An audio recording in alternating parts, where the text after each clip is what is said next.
Hello and welcome back. Today we're taking a look at the upcoming schedule for Week 6, but before we break into that, some excellent performances so far this season from some young players. Cutter Gauthier has 8 points in his last 3 games. He's been on fire. He's number 3 in my category league right now. Tons of shot volume, over 4 shots per game, and he's lighting the lamp pretty much every night, multi-point games and everything else. Connor Bedard and Macklin Celebrini at the top of the league standings in terms of points. Right now, both of these young players are dueling it out, and both of them have been on hot streaks. You've got Bedard, 8 points in his last 4. Celebrini with 6 points in his last 4. Bedard had a 4-point game the other night, so excellent performance from both of those guys, although Chicago is on a 2-game week next week, so keep that in mind. If you have him, you might want to add some reinforcements. Along that same theme, Tyler Bertuzzi, 6 points in his last 4, 6 goals, almost had a double hat trick, but again, Chicago does have the 2-game schedule next week. You also have a couple of other guys that have been getting back to form. Mikko Rantanen, 8 points in his last 3. Wyatt Johnston, he's got 7 points in his last 3, so some Dallas Stars rising to the top, and then you still have some of the usual suspects that you would expect to see at the top of the leaderboard. But as we take a look at the Week 6 analysis, what we can look at here is the schedule grid. Obviously, Tuesday, Thursday, Sunday are going to be heavy. Saturday is going to be very heavy, very full Saturday schedule. Just to remind you guys here, if you click on a bunch of these, I'm not going to do it right now to mess everything up, but if you click these days, this will filter the data table at the bottom and give you just the most games on those nights. So if you have, you can't fit anybody in on Saturday, you could select everything but Saturday and see who plays the most on those other nights. In terms of the schedule for this week, you've got 5 teams, I believe, here with the 4-game weeks. You've got the Islanders, the Rangers, 3 light nights, Edmonton and Vegas with 2 light nights, and then Columbus with 1 light night. And there are some goaltenders that you can find from these teams, so we'll take a look at that towards the end of the video. We've also got Chicago here with 2 games, Pittsburgh with 2 games, and Utah with 2 games. So if you have Bedard, if you've got Gunther, and maybe Keller, Schmaltz, any of those guys, Crosby, Malkin, they've been lighting it up, but all of those guys will be on 2-game weeks. So that will be a difficult thing to navigate as we look at the schedule. So there's a bunch of guys from these teams. If we take a look at just the raw table, Mark Stone out, Jack Eichel leading the way so far. Marchenko at 94% ownership, still not completely owned up for some reason. He's been really good, 13 points in 13 games. You've got Bo Horvat here, who may be available at 84%. But as I go back up to the top here, what we can do is kind of make it a little bit more reasonable. We'll bring the ownership percentage down. I'll bring it into the 60s just so you can get a kind of a sense of maybe a 12 and 14 team league perspective. So when we filter those out, you can see the breakdown of how these guys look compared to each other. So Emil Heineman, I did want to mention him as we look at some of the Islanders ads. Now, before we take a look at him specifically, if we look at their schedule, they do have the Devils. They also have the Vegas Golden Knights, and they play Colorado. So not the easiest schedule. So keep that in mind if you're looking for offense from the Islanders. But one thing you're going to get out of Heineman is hitting volume. 3.93 hits per game is excellent. He's also getting some offensive production, 9 points in his last 14 games this season. If you look at the last 4 games, he's got a goal and 2 assists, 11 hits, and 12 shots. So he's getting the shot volume, 2.29 per game. The hits volume is really good for a category league or a points league where you're getting added point weighting for hitting. He's been really good for that as well. Line 1 right now is excellent line assignment exposure, but he's on power play 2, so keep that in mind. If you're looking for power play assists, he's probably not your guy, but if you're looking for goal scoring and hits, this could fit the bill as you're getting some shot volume as well. Now, we'll switch it up and go to Will Cuylle. The Rangers do have a little bit of an easier schedule as this loads. I'll bring it up to the top. You can see here, they've got Nashville on Monday. They've got Tampa, which is not an easy matchup on Wednesday. And then they do play Columbus and Detroit towards the end of the week, so a little bit more favorable than the Islanders. When you look at Cuylle, you're getting a lot of what you would get out of Heineman. So shot volume is a little bit better at 2.4, hits a little bit worse at 3.53, but that's what you're going to expect out of him. A ton of hitting. He's blocking some shots this year. He's killing penalties, so that will increase his shot blocking. The offensive numbers weren't there in the beginning of the season. That's why his numbers are low, 7 points in 15 games. However, he's got 2 goals, 4 assists, 6 points, and a power play point in his last 6 games, 17 hits and 9 blocks in that stretch as well. So he's been trending up. You can see it here on the graph, trending up for the last couple of weeks. The Rangers started slow. They still cannot score or win games at home, so keep that in mind if you're looking for a streaming option. They just, for whatever reason, are completely inept at home, but on the road they are 7-1-1, I believe, so they are pretty dynamic on the road. Still haven't got that power play going, so maybe that is one thing to keep in the back of your mind if you're looking for a power play guy. Now, power play one, Kyle Palmieri could be your best bet. He's usually available on the waiver wire. We're kind of going back and forth here, just looking at the players at the top of this list, but Palmieri always at the top of this list because of the fact that he shoots the puck and he is a goal scorer. So 3 shots per game, 0.29 power play points per game. That's 88th percentile. Across the board, nothing's going to stand out too much. He's got 10 points in 14 games, 4 goals, 6 assists, 4 power play points. But he is, one of these guys that you can kind of set it and forget it. If you ever need him in a pinch, you can go and get Palmieri on the waiver wire. 1 goal, 3 assists in his last 6 games with 2 power play points. And in the last week, he's got 1 power play point, 2 assists in 3 games. So line 2, power play 1 is decent for a guy who's only 16% owned. He might be one of your best bets. And if you look at the shooting percentage here, his 3-year average is 12.2. He's at 9.5 right now. So there is some room for regression upward. If you're looking for that same type of upward regression, you could also take a look at Anders Lee, who's line 3, power play 2, but don't let that fool you. He is one of the veteran leaders on this team, and he is deployed in the late game situations for them. 10 points on the year, 2 goals, 8 assists. The goal total seems low because of that shooting percentage. He's shooting 9% below his 3-year average. It should break out any day now for Anders Lee. I picked him up last week. He had a couple assists. He's still producing relatively well. The shot volume is nice at 3 shots per game. 1.14 hits per game is nice.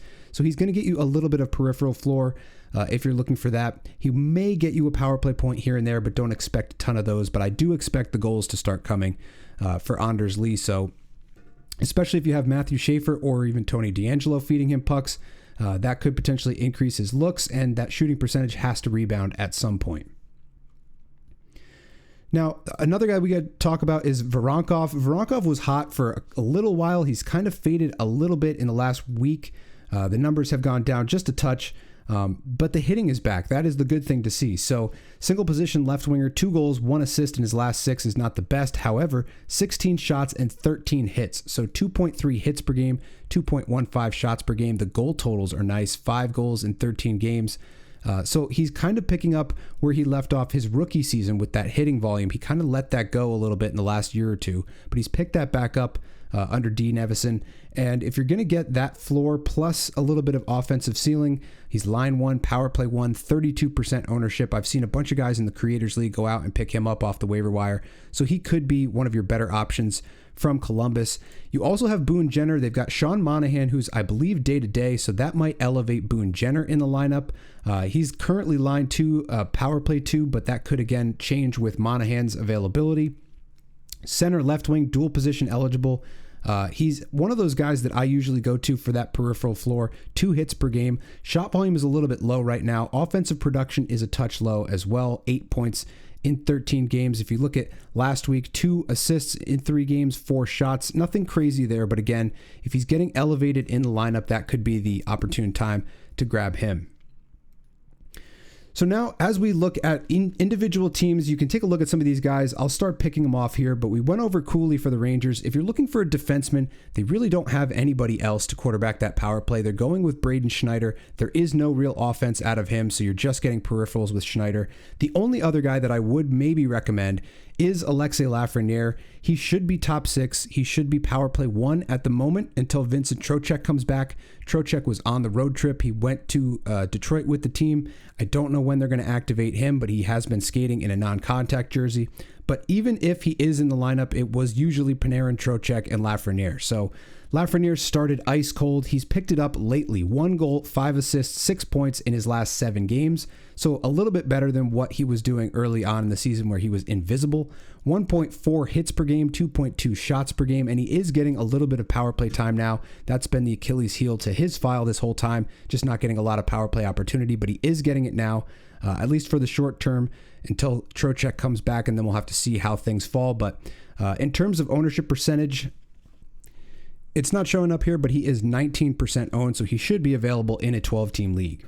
So in terms of New York Rangers, you've got those guys. You maybe have Noah Laba, who's currently the third line center. He does get a little power play 2 time. He does kill some penalties, so that will get you some shot blocks. But overall, 3 goals in his last 7 games or so. So maybe not the most offensive player, but he does chip in every now and then. And he does have a decent line assignment, but just depending on Trocheck's health, that will be a determining factor in whether or not you go out and grab him. In a shallow league, you could do worse than that. Now, if you're looking for another option in terms of Columbus, you've got Voronkov, who we've gone over. Charlie Coyle is another guy who has kind of slowly been playing pretty well. Center, right wing, dual eligible, 2 goals, 4 assists, 6 points in his last 6 games. They could potentially elevate him if he's outperforming Boone Jenner. I think Jenner gets the spot because he's the veteran and he's kind of proven himself over the years. But you do get some decent hits volume out of Coyle, 1.31 hits per game. Shot volume is a little bit lower, though. The assists are pretty high, 7 assists in 13 games. He's been trending slowly upward, so that 6 points in the last 6 games is probably the reason why that's the case. Only 5% owned, so in a deep league, this might be your best bet that you can find off the waiver wire. There is one other guy I want to go over. I don't see him here because he's basically a hitter. If I can scroll quick enough to find him on the fly. Usually I recommend picking up hits from defensemen because they're pretty much, you want those forwards to be your offensive catalyst. You don't want to waste a forward spot on a guy who's just going to hit. But if you want those hits, Matthew Olivier, 3.54 hits per game.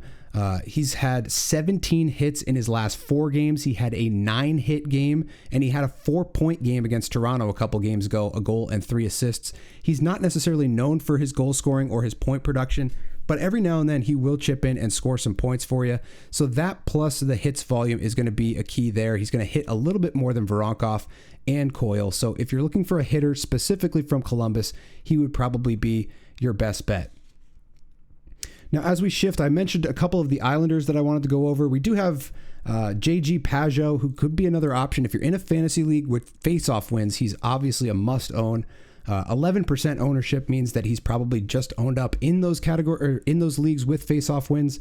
Pageau, 2 goals, 1 assist, 3 points in his last 4 hits, 3 blocks. So relatively complete file, just not a ton of shot volume. That is the main part that I don't like about his file, and no power play exposure. So definitely a deeper league ad, but if you're in a face-off league, I wanted to bring him to your attention just in case. We went over Palmieri. There is one other New York Islander that I do want to go over. I might have to scroll a little bit for him. Tony DeAngelo hasn't done a ton lately. He's lost power play 1 to Matthew Schaefer, but he is still shooting the puck, 2.14 shots per game, 1.14 blocks per game, and a ton of ice time. He's still averaging over 23 minutes a night.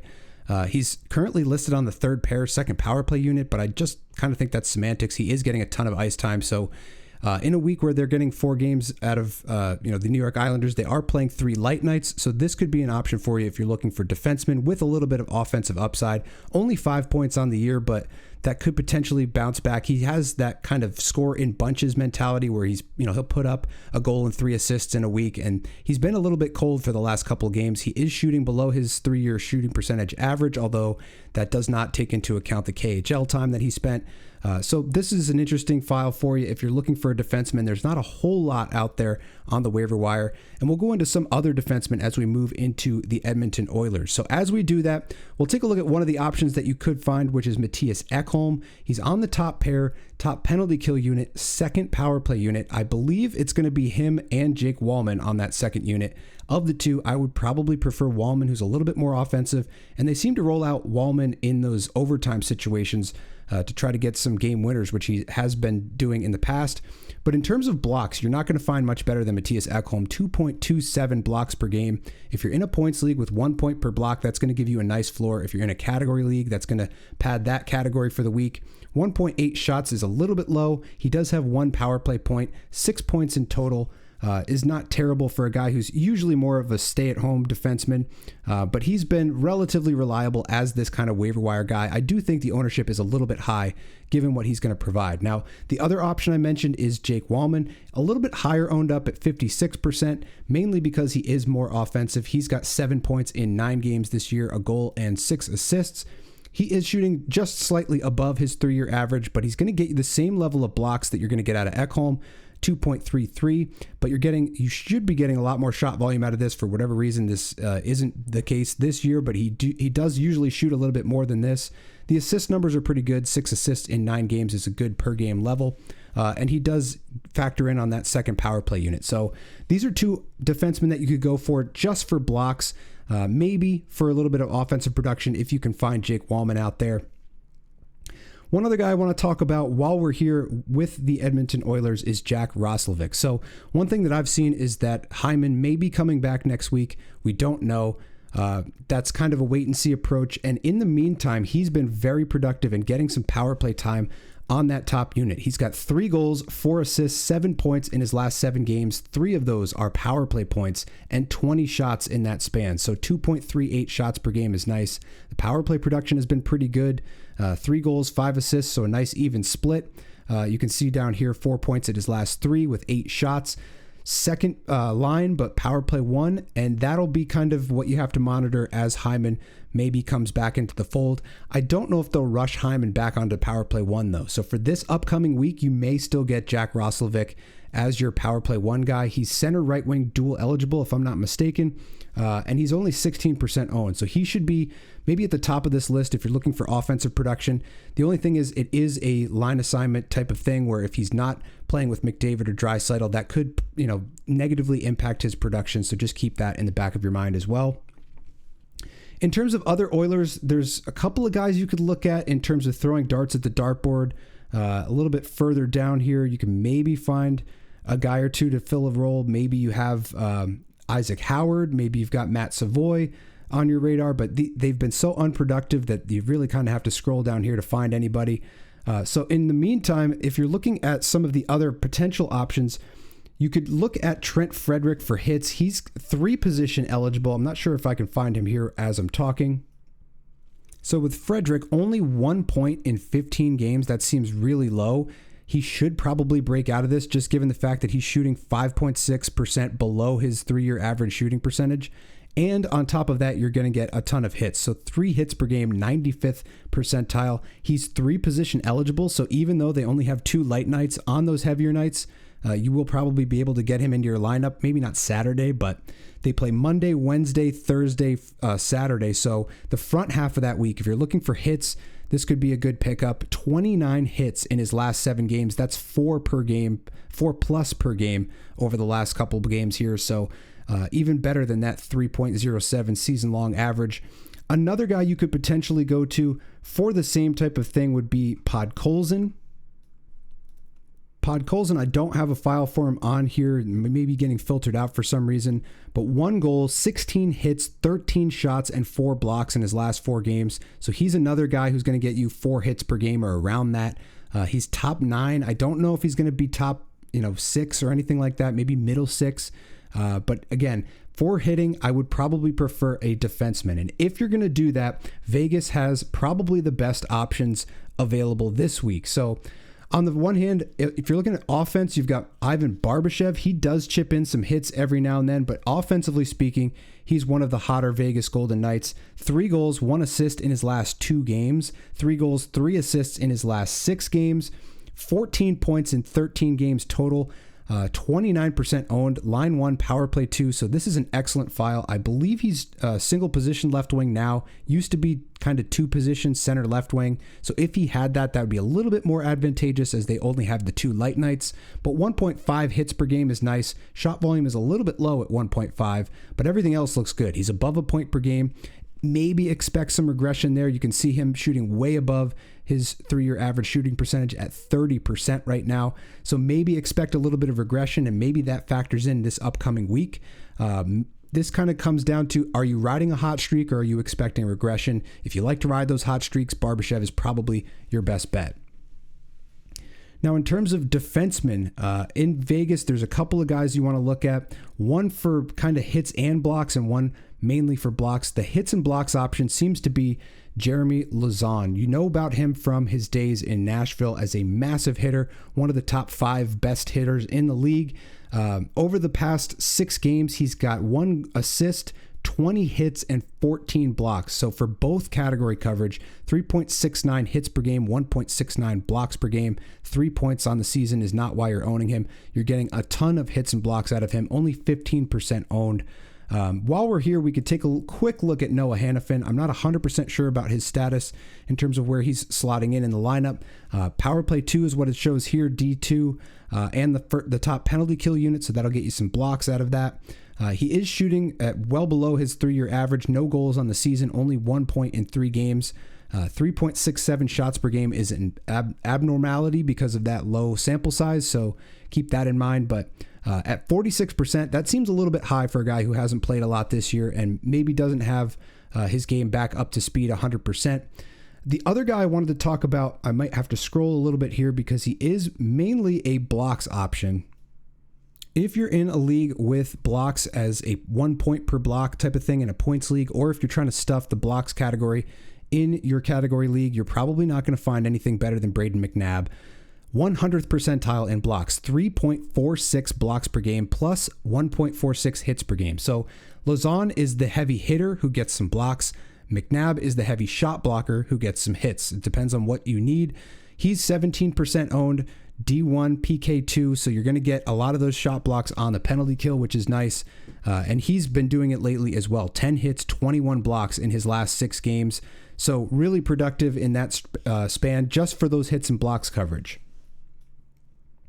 That's most of the offensive and defensive ads. Let's take a quick look at the goaltending. There are some guys that you're going to want to have access to. I'm just going to go over the guys with the 4-game weeks. There's a couple here that you could take a look at, and we'll take a look at some of the backup options as well. I do want to start with Akira Schmid, who, with Adin Hill out, he is taking the 1A spot. He's getting starts, but he's not starting every single game, so keep that in mind. But he has been really good this year. So 6 wins in 7 games is an excellent win percentage, 908 save percentage, 2.31 goals against. He is slightly above expected, and you're getting that excellent team defense, 81st percentile there. So really, if you have him available on the wire, he was on waivers on my in my category league, I would have picked him up. I just had a little bit of a different need. I needed to pick up somebody for today and next week. So Akira Schmid, if he's available on your wire, he's a short-term starter. You probably want to have him on your roster, especially with this team defense. Same type of thing, Elvis Merzlikins. This is the same type of thing in terms of if you're looking for a starter. 4 wins in 6 games is excellent. 917 is really good out of Elvis Merzlikins. Right now, I believe league-wide save percentage is hovering around an average of around 900. So he's way above that. 6.1 goals saved above expected. So excellent there, 89th percentile. The team defense is the concern there. So what this means for you, you should get a bunch of save volume. He doesn't have that because he hasn't been starting every game. They've been kind of splitting him and Greaves. So you can see 7 games for Greaves, 6 for Merzlikins. He might make that 7 tonight. I'm recording on Saturday. And they both kind of have an even win split. Merzlikins has been slightly better than Jet Greaves in terms of save percentage. They're both right there in terms of goals against and goals saved above expected.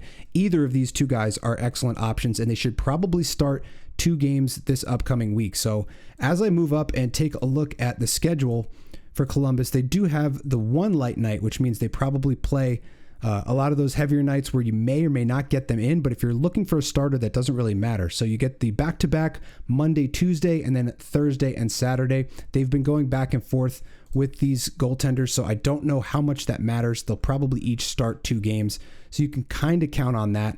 They haven't broken the rotation yet this year. They've gone one and then the other back and forth all season long. So between the two of them, Merzlikins seems to be better. Jet Greaves, a little bit higher ownership percentage at 33, whereas Merzlikins is at 21 and has a better save percentage. Either of these two guys should be reasonable streaming options in a 12-team league heading into a 4-game week where they're probably going to start 2 games. So if you're looking for that, both of these options should be serviceable for you. If you're just looking for a couple of spot starts, you have Riddick here. 3 wins in 5 games, 886 is really low, and 3.41 is not great. He is above expected, but that team defense, 9%, is a little bit low for my taste. So if I'm looking for a spot starter, the number one guy I'm looking at is Jonathan Quick. He's been excellent. So 3 wins in 4 games on a team that cannot win at home is pretty excellent. 950 save percentage. You can see it kind of cut off here because it's just a 0, but at 950 save percentage, 1.26 goals against. He's 4.2 above expected, and the Rangers are actually playing excellent defensively. So that's one thing that's changed under Mike Sullivan. Much more defensive structure in front of them, just not a lot of run support at home especially. But Jonathan Quick has been excellent, picked up a great win last night on Friday in Detroit, so they will more than likely go to him at least once, if not twice. They do not have a ton of back-to-backs. You can see here they have this game, which they could potentially give to Jonathan Quick against Nashville. Then they've got this game against Tampa, which I would imagine would be Igor. Then they got back-to-back here where they will probably start Quick on one of these. I would think Quick gets this game against Columbus, and Shesterkin will try his luck at Detroit because basically Quick proved what he could do last night in Detroit, so I don't know if they're going to go back to him in Detroit or at home against Detroit. So Quick is an excellent spot start option. If you ever see him starting, you might want to go out and grab him with that team defense exposure and that save percentage, which should probably come back down to earth at some point, but still really impressive early on. The last option, which is actually still an option, even though that's an 850 save percentage, is Calvin Pickard. And the reason is they have a much better team defense than the Islanders. So Riddick has a better save percentage, but the team defense is terrible. And honestly, you're not going to get a ton of run support from the Islanders. Whereas with Edmonton, you know you're going to get run support and the team defense is better. So Pickard hasn't been great. 2 wins in 5 games, 850, 3.42 goals against, way below expected. But he should get 2 games as well. As we move up and take a quick look at their schedule, they do have 2 light nights, I believe. That was Monday and Wednesday. You can see here Monday, Columbus is coming into Edmonton on Monday. Then they go to Philly and Columbus, and that will be an opportunity for a spot start for Pickard in one of those games. So not the craziest opponent to face in these first 3 games. Then they do have this difficult game on Saturday, which will probably feature Stuart Skinner. So a couple different options for you there. That's going to do it for this video. If you want access to this tool or the Data Draft AI, which I still haven't gotten around to making a video about, you can get that via the Patreon link in the description below. That'll give you access to the Discord, which you can ask questions with our fantasy group. They've been very helpful for me trying to navigate the season. They also helped me draft my Fantasy Puck Creators League team, which is currently 4-0, hopefully, or no, 3-1, hopefully going 4-1 this week. If we get the bounces to break our way. But you can access this in the Patreon link in the description below. But thank you for watching, and as always, I'll see you in the next one.